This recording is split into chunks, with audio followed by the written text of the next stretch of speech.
बिस्मिल्लाहिर्रहमानिर्रहीम, अस्सलाम वालेकुम। आज हम बात करेंगे कि सूडोडिस्फेजिया के बारे में, या निगलने का जो खौफ है, या मतलब है कि चॉकिंग का जो खौफ है। यानी कि जो पेशेंट है वो ये समझता है कि मतलब कोई भी जो चीज़ है उसको निगलते हुए जो है वो फंदा लग जाएगा और उसको दम घुट जाएगा और उसकी डेथ हो जाएगी।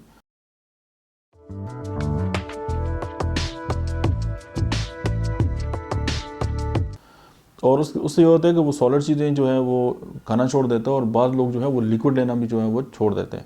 और उसके पीछे उनका ये खौफ होता है कि उनको मतलब है कि घुटन होगी और वो मर जाएंगे। और ये अब डिपेंड करते हैं कि किसी भी इंसान के अंदर जो है इस जो फोबिया, ये जो फोबिया है, इसका जो लेवल है वो क्या है।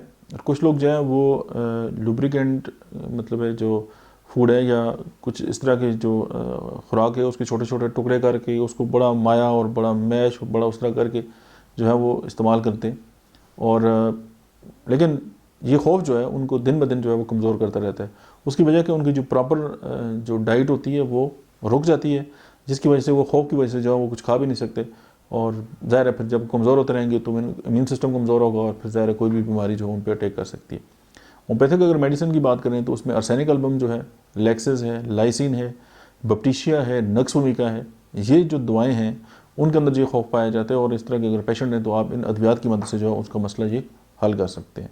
अब ज़ाहिर खौफ है, और खौफ भी बेजा यानी अनजाना जो है खौफ है जिसकी ऐसा कोई रीज़न पता नहीं है, लेकिन उसके पीछे एंजाइटी है और उसके साथ जुड़ा हुआ कोई ना कोई ऐसा वाक़या है जो उस इंसान के ज़हन के अंदर बैठा हुआ है। इसके लिए थेरेपीज़ भी काम करती हैं और होम्योपैथिक अद्वियात भी काम करती हैं। Thank you very much.